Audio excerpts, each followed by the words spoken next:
Hola amigos, hola amigas. Gracias por estar una vez más en sintonía de nuestro programa La Mesa Redonda. Les saluda Sergio Marín Cornavaca. Hoy es 10 de abril del año 2024. Y en esta conmemoración a lo largo de todo el mes de abril que vamos a hacer como un tributo a las víctimas de abril, casi 300 muertos.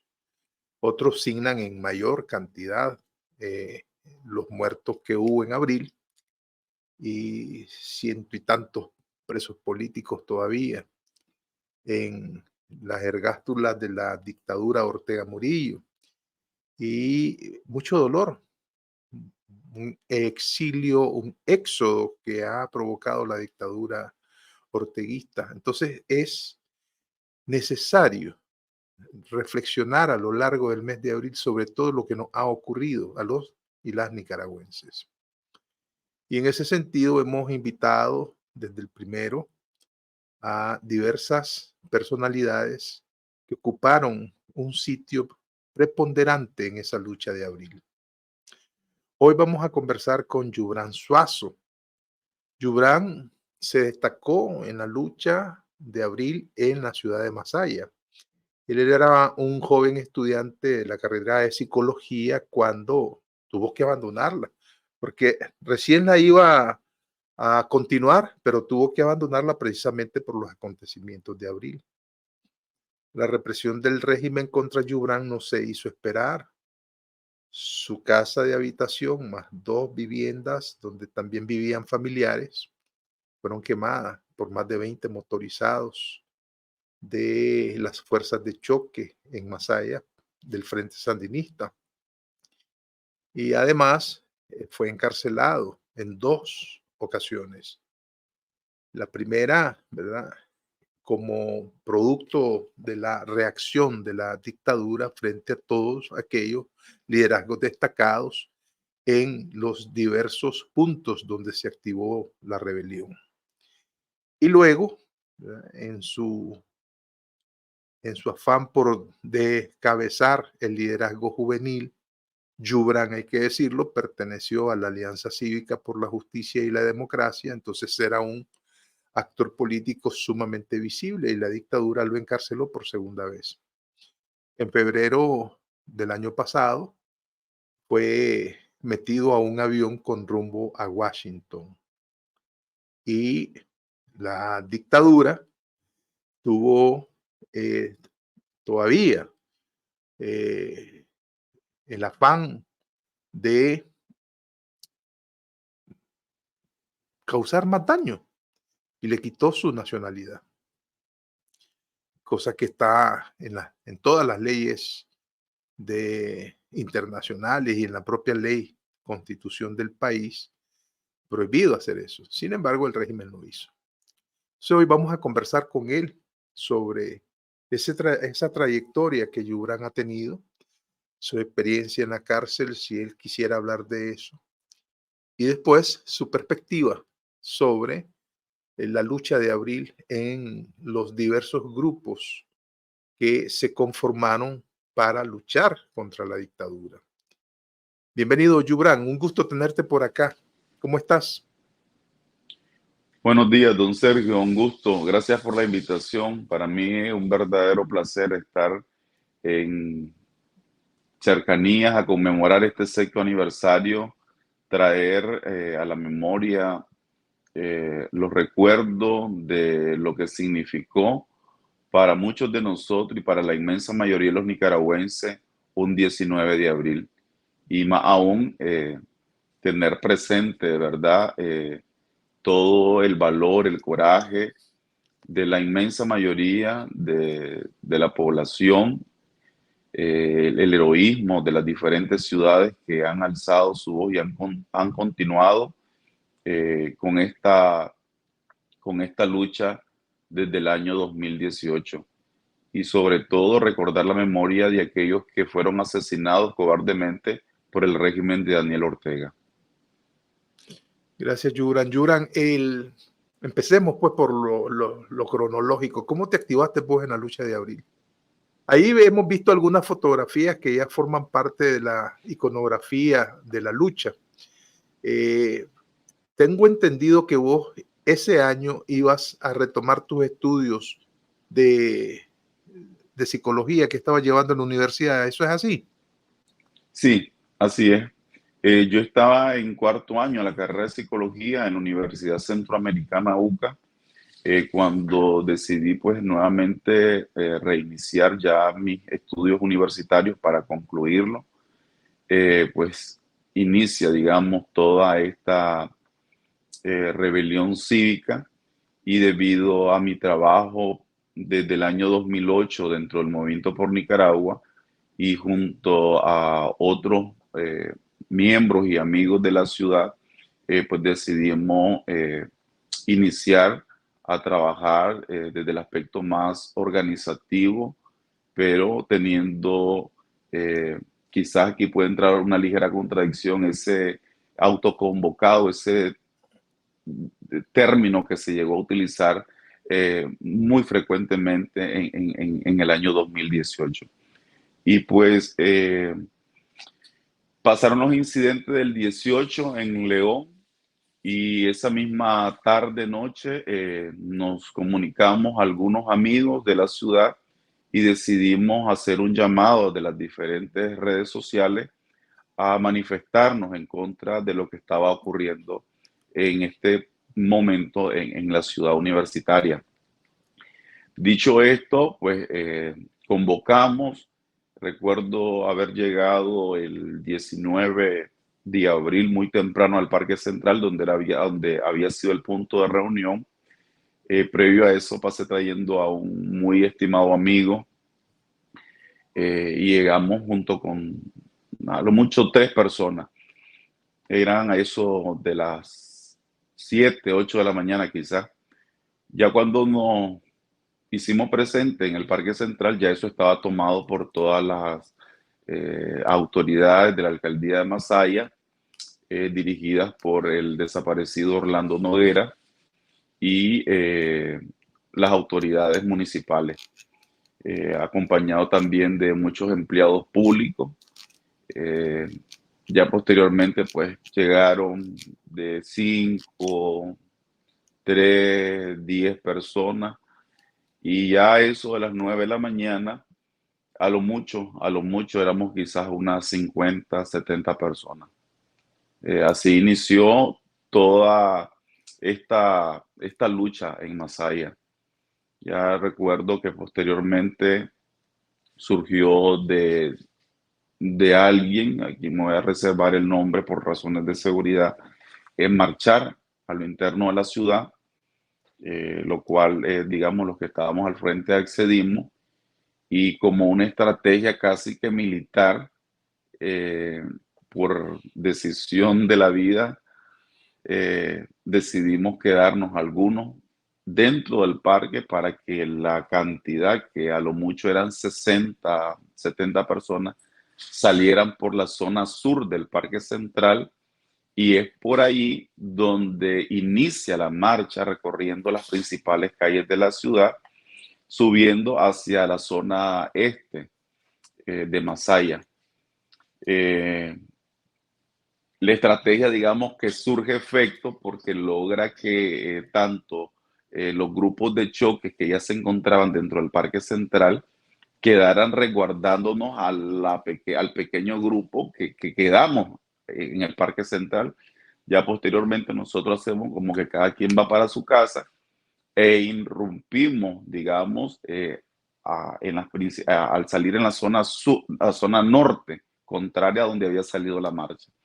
Y ya cuando vamos nosotros a encontrarnos, digamos, junto con este grupo, que en mi mente a lo mucho siempre van marchando 70 personas. Recuerdo que alguien sale a mi encuentro corriendo y me dice, nos están atacando, Yubra, nos están atacando, me dice, en la parte de la policía. Mm. Entonces en ese momento yo todavía corro, voy todavía con unos amigos, corremos y procuramos ir a salir adelante de la alcaldía, con la idea de que podían ellos pasar, romper ese cordón, pero siempre en mi mente pensando de que a lo mucho van 70 personas. Ya cuando Mm. yo logro reencontrarme con la marcha, es ahí mi susto, pues cuando yo veo que es ya un mar de gente y eso ya parecía, los masayas nos vamos a entender bien cuando utiliza el término, era una procesión de octava de San Jerónimo. Eran Mm. cuadras tras cuadras de masayas marchando, manifestándose, y me llama fuertemente la atención cuando veo dentro de ellas incluso a personas que por el entorno en el cual yo me movía sabía que eran de gobierno, pues, Mm. y se le miraba la, la transparencia, el entusiasmo tan genuino de querer manifestarse en contra de lo que estaba ocurriendo. Ya a partir de ahí, ya la historia es más o menos conocida en el sentido de que eh, hubo muchas marchas en Masaya, muchísimas. Yo recuerdo la de los motorizados famosos, ¿verdad? Que salían a recorrer toda la ciudad, pero eran cuadras de motorizados también. Sí, esa fue una iniciativa, recuerdo, de Guardabarranco, que era el seudónimo. Mm. Guardabarranco, recuerdo que no pertenecía al movimiento 19 de abril, porque el movimiento se forma un 23 de abril del 2018. Luego de la primera convocatoria formal, digamos, que ya nosotros como jóvenes realizamos dentro de la ciudad. Igualmente, siempre manteniendo como punto de referencia el Parque Central. Ujú. Eh, de igual manera, don Sergio, cuando llegamos, recuerdo que había muy poca gente y a mí nunca se me olvida que como a la media hora, 40 minutos de haber llegado al Parque Central, igual habíamos una cantidad bastante reducida de masaya. Más que todo éramos amigos, algunos conocidos. Cristian, que comenzó a gritar consignas, que estaba en la parte del front y casi del parque de la iglesia La Asunción, y yo que me había quedado propiamente en la acera de Casa Cural. Y ahí comenzó a llegar la gente y de repente veo que de un taxi se baja mi mamá. Mm. Mi mamá y mi papá pues nunca han participado de ningún tipo de actividad política, nada de ese tipo. Y cuando veo llegar a mi mamá es mi susto, pues, ¿qué hace usted aquí? No, me vine, me dice, a la marcha, me dice. En ese momento recuerdo que andaban dos de mis compañeras de baile y pues por la estima que le tenían a ella, yo les pido y por la confianza de que por favor acompañen a mi mamá, que la cuiden. Porque yo siempre previendo de que podía ocurrir cualquier incidente y que como éramos los que estábamos convocando, lo primero que teníamos que sacar el pecho éramos nosotros. Mm. Al final, entonces yo le digo de que por favor cuiden a mi mamá. Y cuando inició esa marcha, pues de igual, creo que toditos nos llevamos el gran susto. Quizás no porque tuviéramos la capacidad de convocatoria en ese momento, sino porque sentía el compromiso eh, de ciudadanos con la patria. Mm. Era eso. Y ya cuando llegamos a la placita de Masaya en Monimbó, eh, digamos que hasta eso fue improvisado, no había quien hablara. Y ni entre nosotros mismos habíamos previsto dar algún tipo de palabra, pero la circunstancia, al ver la cantidad de personas, ver a algunos sacerdotes que nos acompañaban, pues recuerdo que comienzan a decirme, Yubran, habla, Yubran, habla, Yubran, habla, Yubran, habla, Yubran, habla. Entonces, de manera improvisada, en la escalera de la iglesia San Sebastián, la utilizamos como tribuna. y ahí fueron las primeras palabras que, digamos, Yubran Suazo ya da de manera pública tras los hechos del 2018, tras los hechos del 19 de abril. Pero a esto es lo que iba, al dato. Por eso hice referencia sobre todo a esa marcha, porque al terminar, recuerdo que era una cantidad de gente sin antecedentes, yo creo, en ninguna de las protestas que habíamos realizado la sociedad civil en Masaya. Y eso pues que tanto Cristian como yo ya habíamos participado de este tipo de actividades y creo que nunca habíamos tenido una participación de la gente de esa manera. Pero como te digo, era el compromiso de la ciudadanía con la patria. Y yo en lo que estoy hablando, en la cabeza siempre mi mamá, ¿qué pasó con mi mamá? Entre este gentío, mi mamá es hipertensa, mi mamá se sofoca con estas cosas. Y yo pensando qué pasó con mi mamá, al final yo ya termina la actividad. Un punto que tal vez me lo recuerda porque a veces se me van las cosas. Los que nos convocamos para esta actividad decidimos en ese momento reunirnos para ya darle un poco más de cuerpo a la organización y conformarnos como algo ya meramente organizativo. Y ya cuando llego a la casa, saltándome el paso a la reunión, ay, me dice, vengo sofocada y yo veo que mi mamá ya está agitada, entonces le digo, vea, le digo, yo le quiero pedir solo un favor, le digo, no la quiero volver a ver en ninguna otra marcha. Le digo. Su deber conmigo es quedarse en la casa orando por mí. Es su único trabajo. Porque a la hora de cualquier incidente, le digo, yo no voy a tener el corazón para salir corriendo, buscar cómo resguardarme y saber que usted está en cualquier lado de la marcha y yo volverme loco. Entonces yo le pido por favor que no vuelva a ir a ninguna marcha. Su trabajo para mí y para conmigo tiene que ser orando por mí. Y esa fue no la última, porque no fue cumplida mi petición, pero sí fue la primera vez que yo veo a mi mamá bien, digamos, comprometida de participar. Mi papá en ese aspecto era mm, más reservado. Desde el primer momento, que ya te lo voy a contar y ya lo he compartido con parte de la audiencia, pues mi papá de un comienzo y como lo he sostenido, mi participación dentro de ha sido casi de manera providencial. Recuerdo que terminada la reunión, nos reunimos o sea, en la casa de una amiga y pues pensando que qué hacer, sale la propuesta de que conformemos el movimiento. Uno de ellos propone el nombre 19 de abril, cuando en ello pues se crea, creo que Cristian decide que va a crear una página para estar ahí sacando, digamos, mayor información, que si se va a convocar. Y el susto pues de que ya habían varios movimientos, 19 de abril, dentro de Facebook. Pero volviendo más al organizativo, recuerdo que deciden crear una coordinación y una vocería. Y entonces proponen mi nombre y yo les digo de que tengo que consultarlo con mi papá y con mi mamá.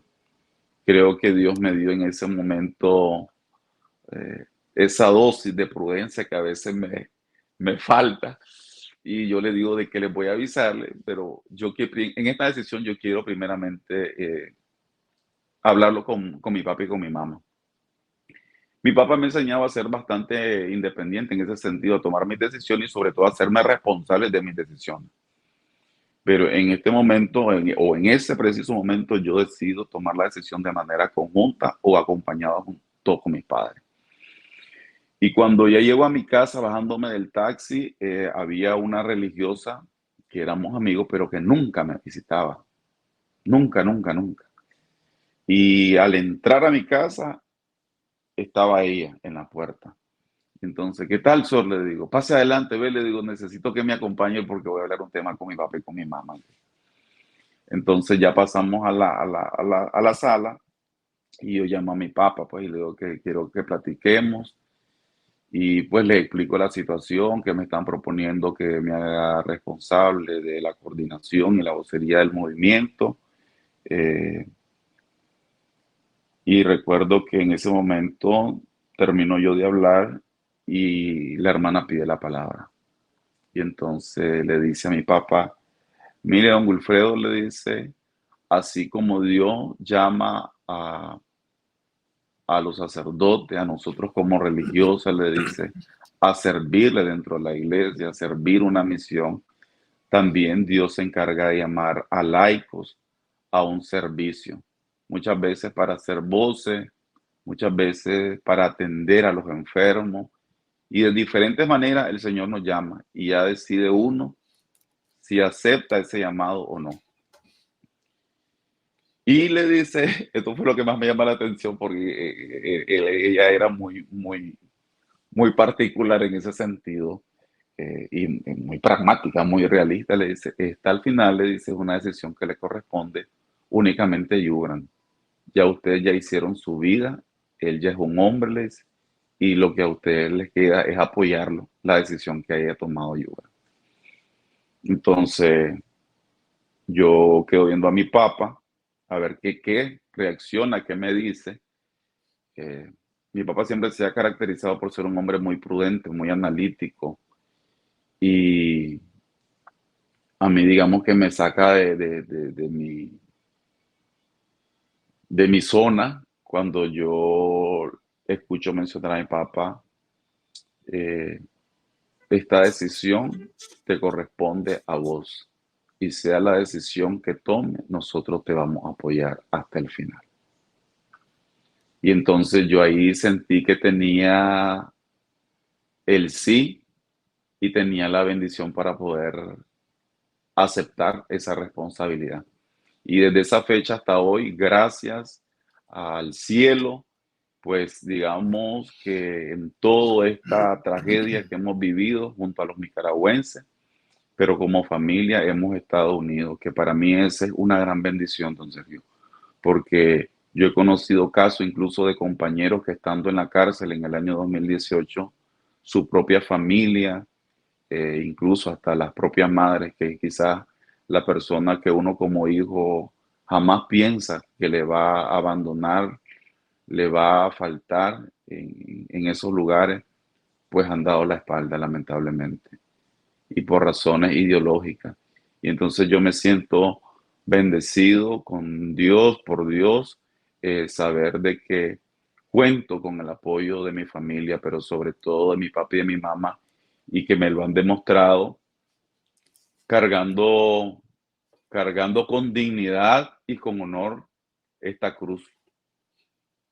Porque como yo siempre he sostenido desde el primer momento, para mí ha sido un verdadero honor, un privilegio, formar parte de esta lucha, formar parte, y compartir esa dignidad de los nicaragüenses, de que sin importar la persecución, el temor, eh, que el régimen de Daniel Ortega quiera o ha querido imponernos, someternos, hemos sabido continuar con la frente en alto, sin ser mancillado por la amenaza, por el soborno.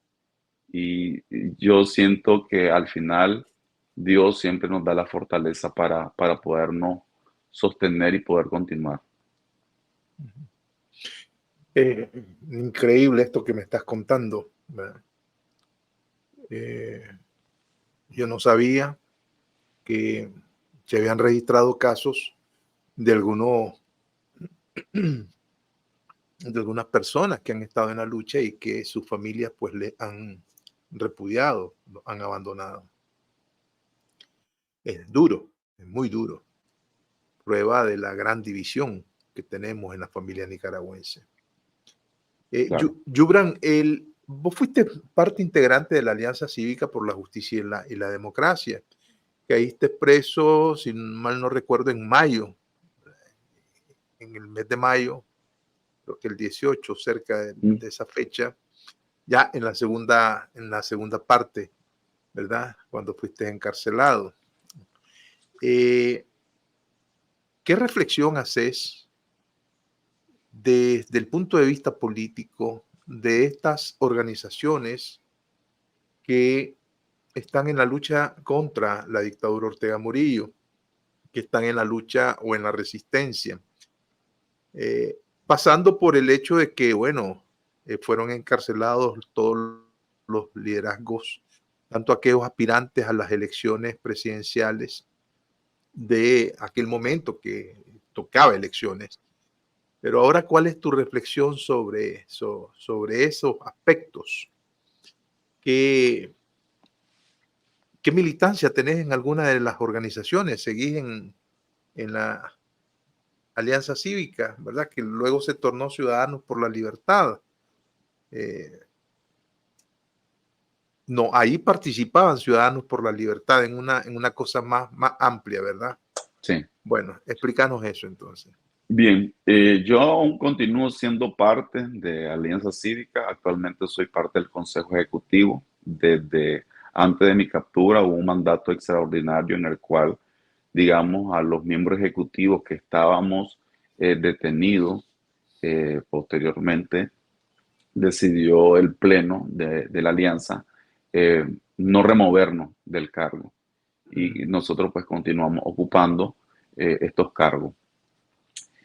Bien, creo de que al igual que muchas plataformas, y haciendo una aclaración, nosotros lo que conformamos fue una alianza electoral con el partido C por L, que posteriormente fue terminada previo a- al periodo electoral cuando recibimos una traición por parte del partido C por L a los acuerdos que se habían firmado por nuestros representantes dentro de esa mesa entre el partido y la Alianza Cívica. Y dejarlo claro, fue una traición, quizás no puedo generalizar por parte, y voy a hacer una aclaración por parte del partido de manera conjunta, de sus simpatizantes, de sus miembros, porque muchos de ellos pues siempre fueron conscientes de lo que había ocurrido y se solidarizaron en algún momento, nos externaron su inconformidad con la decisión que en ese momento había tomado la señora Kitty Monterrey y algunos miembros de este partido. Pero bien, dejando a un lado quizás esa parte oscura, pero que al igual creo que hay que mantenerla presente para no cometer los mismos errores. Hay que también reconocer los desaciertos que como oposición hemos tenido de manera orgánica. Y cuando hablo y utilizo el concepto orgánico, es las diferentes organizaciones y plataformas que han venido surgiendo después del año 2018. Y sobre todo, eh, eh, esa contradictoriamente, don Sergio, se habla y se reconoce el rol protagónico de la juventud en abril 2018.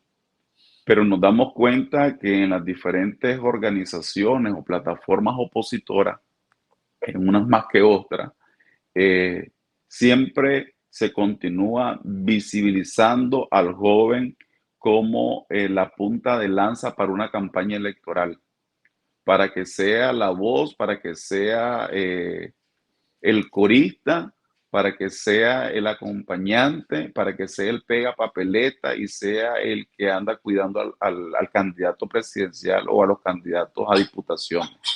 Y abril 2018 nos enseñó no a Yubran Suazo, no a un Lester Alemán o un Max Jerez o a un Byron Estrada, a un Nairobi Oliva, a un Levi Rugama, que han sido las caras, digamos, más visibles de los jóvenes dentro de esta lucha cívica, a que tengamos un espacio por haber sido o por haber hecho lo que hicimos en el 2018 o porque caímos presos, ya tenemos ganado o ya somos la vaca sagrada de esta lucha. No, nada que ver, nada de eso.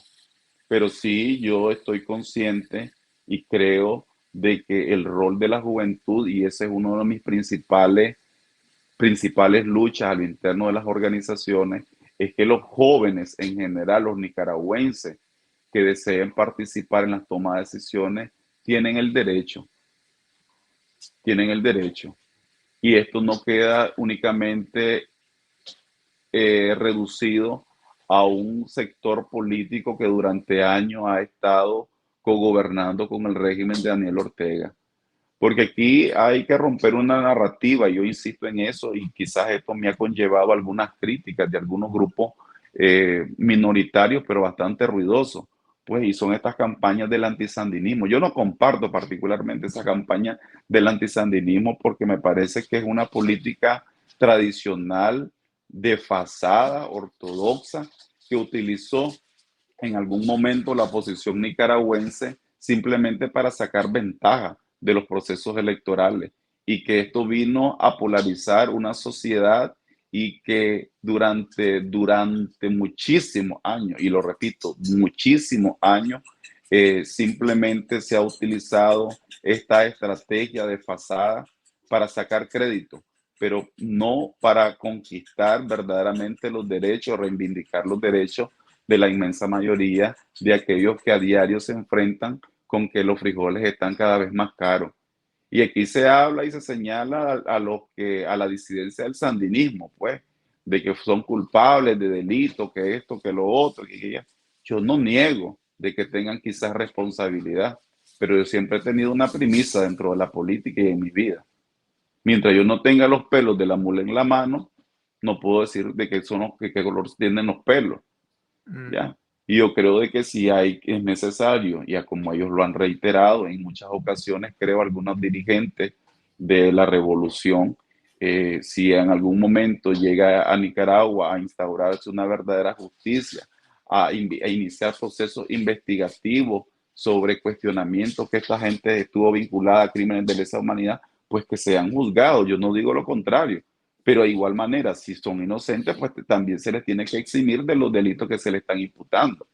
Pero en esa balastra tampoco dejemos a los que participaron, a los partidos políticos que participaron para que Daniel Ortega llegara al poder. Porque como dice un dicho nicaragüense, es tan culpable el que le mete el pijazo a la vaca como el que le amarra la pata. Y aquí algunos liderazgos de la oposición nicaragüense, siendo derecha, amarraron la pata para que los nicaragüenses no metieran el pijazo y también tienen responsabilidad. Y yo de repente siento que hablamos de no repetir los errores del pasado, de que hay que tener presente el pasado. Sí, pero parcializamos ese pasado. No contamos la novela completa. Y entonces, en ese proceso, creo que los jóvenes tenemos el compromiso y el deber de presentar una alternativa política nueva, pero sobre todo iniciar desde nosotros en el cambio de mentalidad para ir instaurando una nueva sociedad que durante años ha sido un intento fallido de las generaciones anteriores, pero sobre todo y particularmente la responsabilidad recae en la clase política y que actualmente esa misma clase política en algunos espacios aún presentes dentro de la oposición continúa con esas mentalidades ya desfasadas y querer pretender que los jóvenes somos únicamente ese cuerpo de batalla al cual debemos estar simplemente aceptando las órdenes al igual que se hizo en los años 80 con la Junta de Gobierno. Usted ordene y nosotros los jóvenes vamos de frente.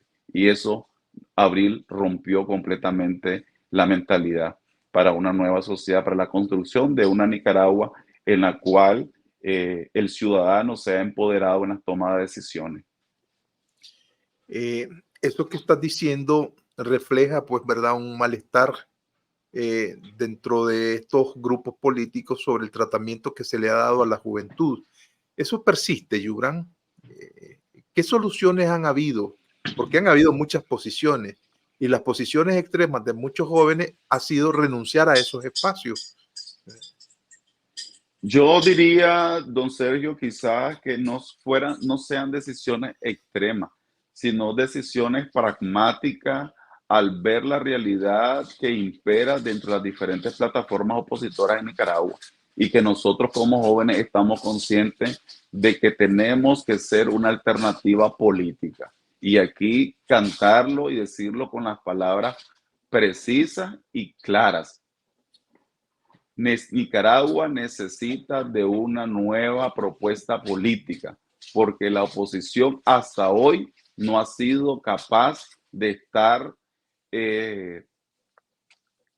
al nivel de la demanda de los nicaragüenses y sobre todo de nosotros los jóvenes, porque como insisto, no es un malestar al final, pero sí creo que es necesario transparentarnos con los nicaragüenses, que los nicaragüenses estemos conscientes de la realidad que se está viviendo y de la batalla que los jóvenes enfrentamos al haber decidido iniciar una vida política y pero sobre todo llegar a materializar esa nueva propuesta, esas nuevas ideas que dentro de estas organizaciones o plataformas políticas muchas veces no tienen cabida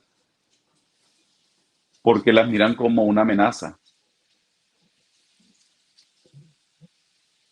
Hay en algunos grupos opositores, te voy a mencionar las plataformas más que más se escuchan en las redes sociales, que más tienen presencia, digamos, mediática. Está Monteverde, que ahora es la Concertación Democrática Nicaragüense, está en un proceso de reunificación de diversas personalidades y fuerzas políticas. Está la Plataforma de Unidad Democrática, que es PUDE, y también está el Espacio de Diálogo y Convergencia de Actores Nicaragüenses. Solamente por citarte las más conocidas, también está la Asamblea Nicaragüense por la Democracia, AND, y otras. ¿Qué papel ves vos que han venido jugando estas organizaciones a lo largo de estos 6 años, sobre todo pensando, ¿verdad?, las difíciles situaciones que han venido pasando, es decir, encarcelado el liderazgo, exiliado el otro liderazgo, y eso ha tenido que hacerse ciertos reacomodos. Y en medio de todo esto, confrontar directamente a la dictadura en todos los espacios, en el espacio interno, en el espacio externo, en el internacional, etcétera. ¿Cómo lo ves? ¿Qué evaluás? Bien, hay que estar claro, pues, de que ciertamente las capturas que hubieron en el año 2021 y 22, esto vino a debilitar al poco trabajo organizativo que ya teníamos algunas plataformas o movimientos. Eh, y esa es una realidad, pues.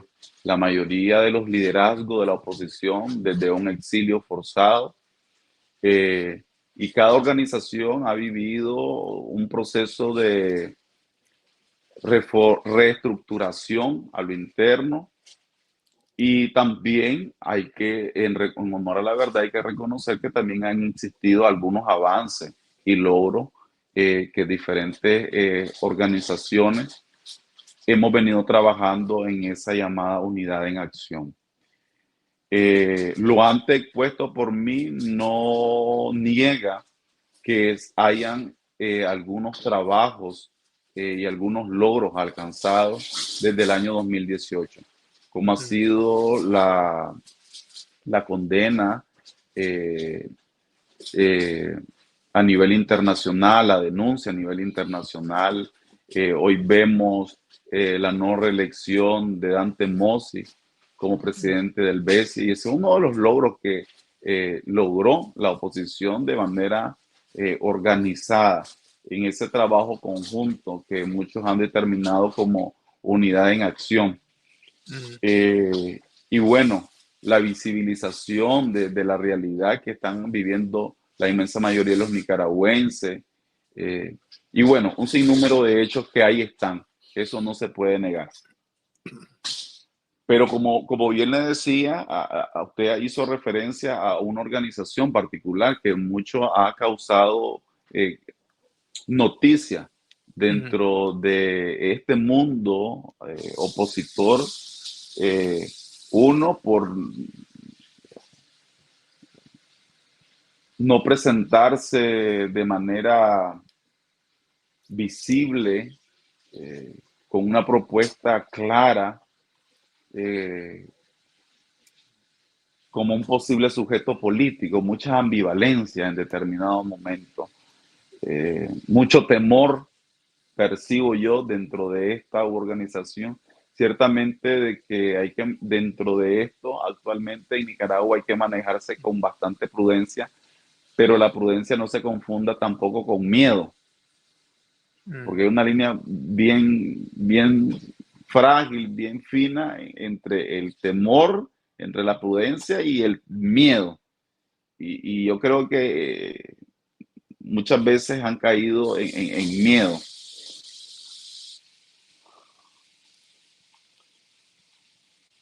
Yo me remito siempre a los hechos, don Sergio, porque al final creo que es lo que le dan peso a mis palabras.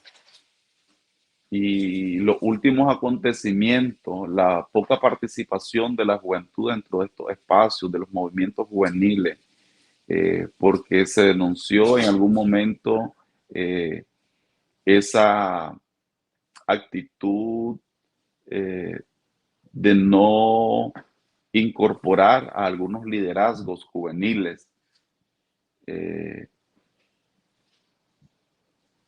Luego incorporaron algunos liderazgos territoriales, e incluso algunos sectores de estas mismas agrupaciones señalaron que nosotros los jóvenes éramos los jodidos y que por eso no estábamos dentro de... Y al final la responsabilidad de sus malas decisiones recae sobre los jóvenes, porque al final ellos nunca tienen la responsabilidad de nada, simplemente somos los jóvenes. Transcurrió el tiempo y todo cayó por su propio peso. Los pocos liderazgos territoriales que incorporaron dentro de estos espacios, hoy ya los vemos fuera.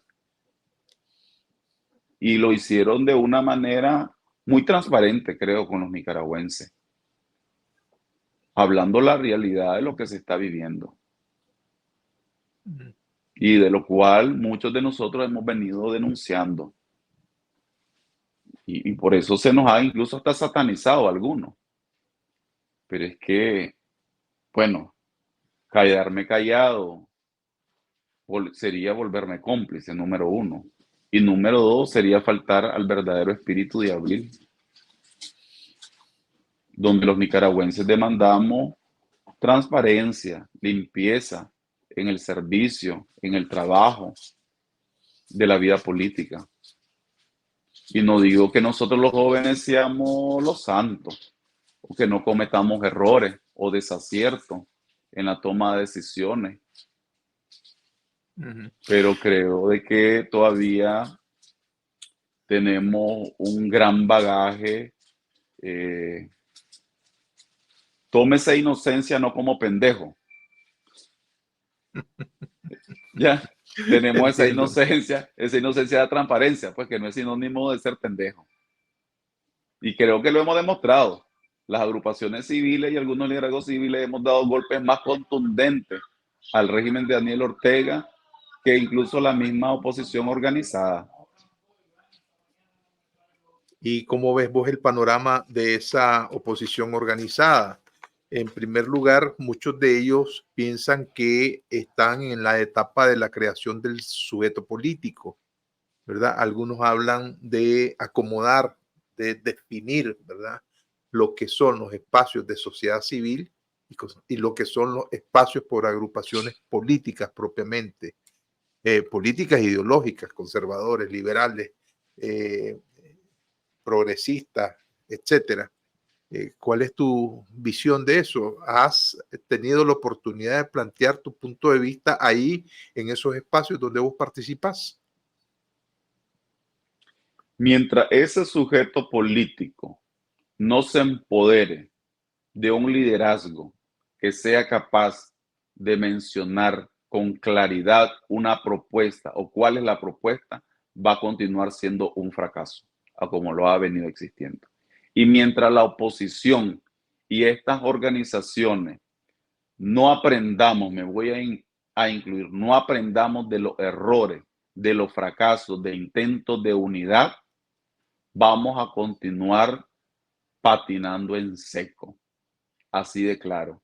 Y vamos a llevar a la ciudadanía a un estado de desesperanza, de desánimo más aún que el que Daniel Ortega le ha venido sometiendo a los nicaragüenses.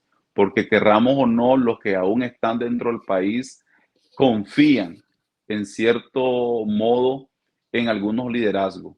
Y yo aquí voy a ser muy claro, no confían incluso ni en las organizaciones, confían en algunos liderazgos. ¿Como Y cuáles? apartemos la iglesia, Mm, apartemos el liderazgo de la iglesia. La iglesia es un liderazgo que ninguna organización política actualmente le llega, pero ni a rozar la costura de la mm, sotana. Hay que dejarlo mm. claro. Pero hay una gran mayoría de la población que apuesta por los jóvenes, por el liderazgo juvenil. Y que lamentablemente estas organizaciones no lo han querido ver. Y si lo miran, en el peor de los casos, que yo preferiría pues que no lo vieran, es para continuar con la misma estrategia pues de siempre.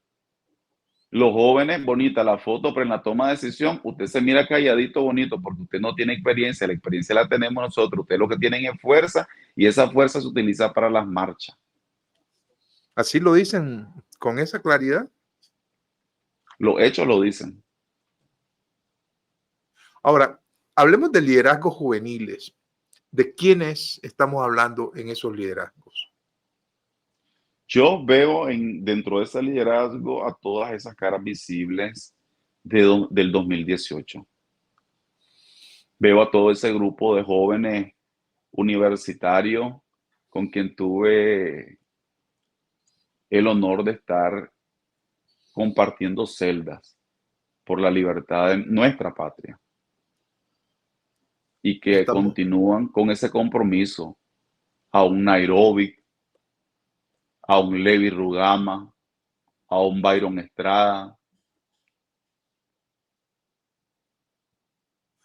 pero estos A un liderazgos, Luis Quiroz, incluso algunos de ellos están, y muchos de ellos quizás no están separados porque hoy no los vemos en las cámaras, no los vemos dando entrevistas, dando declaraciones, pero yo hablando con ellos, siempre tienen ese compromiso igual que en el 2018 con Nicaragua.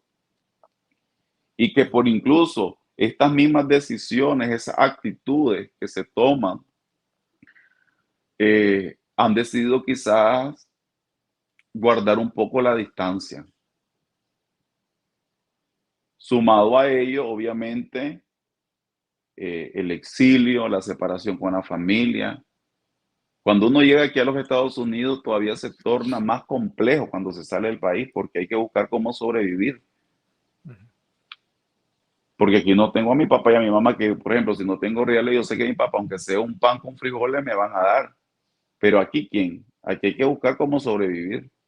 mm, eh, volvamos a los liderazgos juveniles. Has mencionado algunos nombres. ¿Han pensado agruparse en alguna organización política de solo jóvenes o han tratado de influenciar en esos espacios donde participan una visión más integradora, pensando fundamentalmente en el liderazgo juvenil? Vean, como le dije al inicio de la entrevista, yo me hago responsable de mis acciones y de mis palabras. Esto es lo que Yubran Suazo cree. Yo apuesto y se los he externado a ellos, a Lester, a Max, de que los jóvenes estamos en capacidad de presentarnos como una alternativa política ante los nicaragüenses. Y que sumando los diferentes liderazgos juveniles, territoriales, nacionales, y con propuestas nuevas, pero sobre todo con prácticas nuevas dentro de la política, podemos ser esa alternativa. Y Siendo muy inclusivos, sin caer tampoco en ese sectarismo de ajá, pensar que solamente los jóvenes, ajá. porque hay personas que pueden aportar a la construcción de este sujeto político. Ahora, ¿qué te han dicho ellos? Esas personas que vos mencionaste, ¿están pensándolo o tienen la plena convicción de que logran influenciar en esos espacios donde ellos participan? Creo que estamos convencidos de una realidad. Mm, No se puede ya influenciar más cuando no se hay voluntad por la contraparte. Así de claro. Creo que eso ya, responde a la primera pregunta que usted me cuestionó. claro. Pero todo va a llevar al final un proceso eh, y al final, como siempre le digo a los muchachos y a mis amigos, que la gracia de Dios nos asista. Bueno, ¿y cuáles son tus planes políticos? Hoy mi principal plan es sobrevivir en los Estados Unidos. Ujú. Sobrevivir, no desanimarme, continuar con mi compromiso, aún en medio de mis responsabilidades como Yubran, eh, mis necesidades personales, y continuar trabajando. Y yo quiero dejarlo bien claro. Y al final, que no se me juzgue por mis palabras, sino por mis acciones. Cuando yo apuesto y creo de que los jóvenes deben presentarse como esa propuesta política, como esa alternativa, no quiere decir que Yubran Suazo tiene que estar ahí como un candidato, Mm, como una figura que ya tiene ganada la silla. Y en el 2021 lo demostré. Cuando me propusieron llegar a una diputación por la vía de una mesa arreglada.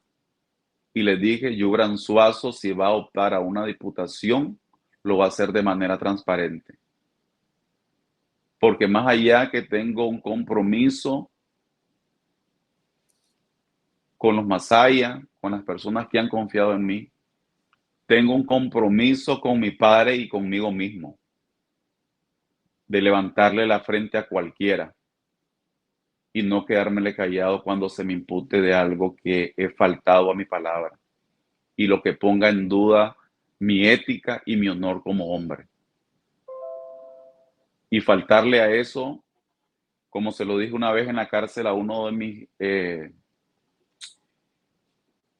policías que me entrevistaba, faltar a ellos sería peor que escupirle y golpearle la cara a mi papá y a mi mamá. Entonces, siempre le pido a Dios que nos dé a todos los jóvenes y a todos aquellos que soñamos por una nueva Nicaragua, una nueva sociedad, la gracia de mantenernos rectos lo más que se pueda. Porque no es fácil hacer política, y menos cuando sabemos que este terreno está bien minado y en mm. cualquier momento nos podemos deslizar. Y creo que allí juega un rol sumamente importante el material del cual uno está formado y sobre todo el apoyo de mi familia. Como dice mi papá, yo soy tu papi y yo te voy a regañar. Me dice, si te tengo que regañar a mis 33 años, cuando la canteó, ahí está mi papá. Pues y creo que así muchos de nosotros y a veces, quienes no tienen quizás por diferentes razones esa compañía de sus padres, pues tienen amigos, personas que ahí nos están diciendo, creo que las está canteando, y ahí tenemos esa vocecita. Entonces buscamos cómo reivindicarnos nuevamente, pero como insisto, pues que al final Dios nos dé la gracia de poder eh, mantener esos ideales y no faltar a ellos, como en algún momento algunos jóvenes de nuestra historia faltaron. Muchas gracias, Jubran, por tu gentileza. Yo sé que no has dormido porque estuviste trabajando en el turno de la noche. Te agradezco por la gentileza que has tenido de dispensar tiempo valioso de tu vida para ponerte en contacto con nuestra audiencia. Muchas gracias, Yuran. Que estés bien. No, gracias a usted, don Sergio.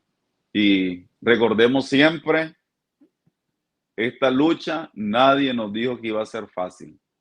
Hoy nos enfrentamos a grandes retos, a grandes desafíos, pero con la ayuda de Dios vamos a salir adelante.